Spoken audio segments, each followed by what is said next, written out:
অথচ হযরত ওমর খলিফাতুল মুসলিমিন, ইমামুল মুসলিমিন, হুজ্জাতুল্লাহ বিল আরদিন, ইমামুল মুসলিমিন, খলিফাতুল মুসলিমিন, অর্ধ জাহানের খলিফা ছিল। আর ঘরটা ছিল খেজুর পাতার ঘর, খেজুর পাতার ঘর, খেজুর পাতা দিয়া দরজা বানাইছে। ওই দরজা লাগায় ঘরের ভিতরে বইয়া বইয়া কাঁদতেছি। ঘরের দরজায় যায় ডাক দিয়ে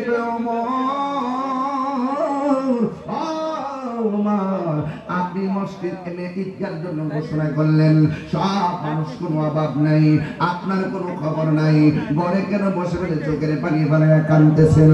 এবার ঘরের দরজা খুইলা তাকায়া দেখতেছে হযরত ওমর ঘরের দরজার ভিতরে বইয়া বইয়া চোখের পানি ফেলায় ফেলায় কাঁদতেছে।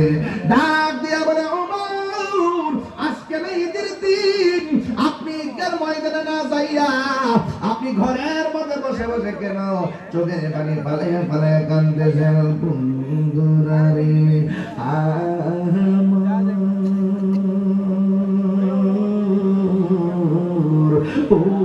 আমার চুনারঘাটের বাবারা, কাকাউসের বাবারা, পাঁচগাঁওয়ের বাবারা, ও আমার মুরব্বী আব্বাদিরা গো, ও আমার যুবক ভাইয়েরা, ও আমার প্রধানশীল আমার মা ও বোনেরা, লাইভের মাধ্যমে দেশ প্রবাসীর ভাইয়েরা, আমি ওই কথাটাই বুঝাইতে চাই, যার অন্তরে যত ভয় আল্লাহ তত রাজি হয়। কথা কোন ঠিক কিনা? ওই আমার ডাক দিয়ে কই, আমি যদিও ঘোষণা করে দি সবাই যাবার জন্য, কিন্তু আমি তো যাইতে পা চলতেছে না। আবু হুরায়রা রাদিয়াল্লাহু তাআলা আনহু বলেন, কেন পা চলতেছে না? ওমর রাদিয়াল্লাহু তাআলা আনহু বলেন, আমার নবী, আপনার নবী বলেছেন, ঈদগার ময়দানে যখন ইমানদাররা যায়, ঈদগার ময়দানে ঈদের নামাজ পড়তে যখন মানুষ যায়, ঈদগার ময়দানে নাকি আমার আল্লাহ দুইটা মানুষ ভাগ করবে।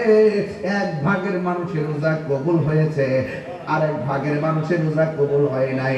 অথচ আমি অত রোজাদার, তারা অত রোজাদার। আল্লাহ যে এই ভাগগুলা করবে, আমি কি কবুলের খাতায় থাকবে নামটা, নাকি বেকবুলের খাতায় থাকবে? এই জন্য আমি চিন্তা, ঈদগার ময়দানে যাইতে পা কাঁপতেছে। আল্লাহ আমার রোজা কবুল করছেন, আল্লাহ আমার দয়া করবনি, এই কথা কইলা বলে চোখের পানি ফেলায়া ফেলায়া কান্দে। আবু হুরায়রা কয়, ওমর,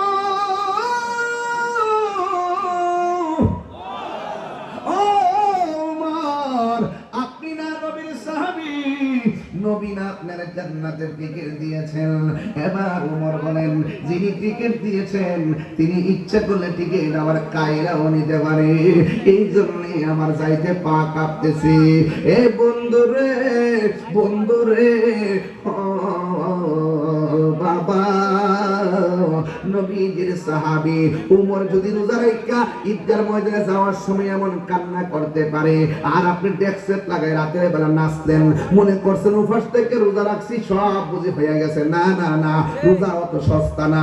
হাতের রোজা আছে, পায়ের রোজা আছে, চোখের রোজা আছে, নাকের রোজা আছে, কানের রোজা আছে, জবানের রোজা আছে, সব কিছু তন মন ঠিক করে বান্দা আল্লাহর দিকে মুতাওয়াজ্জু হওয়ার নাম হলো সাওম। কথা ঠিক কিনা? রোজা তো সুদা, আর সেহরি খাইলেন আর ইফতার করে রোজা হয়ে গেছে কা? আর মিথ্যা কথা কইলেন, মিথ্যা কথা বললেন, মানুষকে ঠকালেন, মানুষকে ধোঁকা দিলেন, মানুষের সামনে নিজের আমিত্বকে প্রদর্শন করলেন।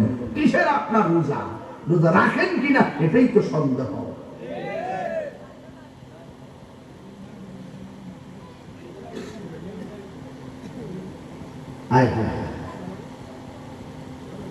রোজা শুধুমাত্র রোজা না, এই রোজা একটা আধ্যাত্মিক চিকিৎসা।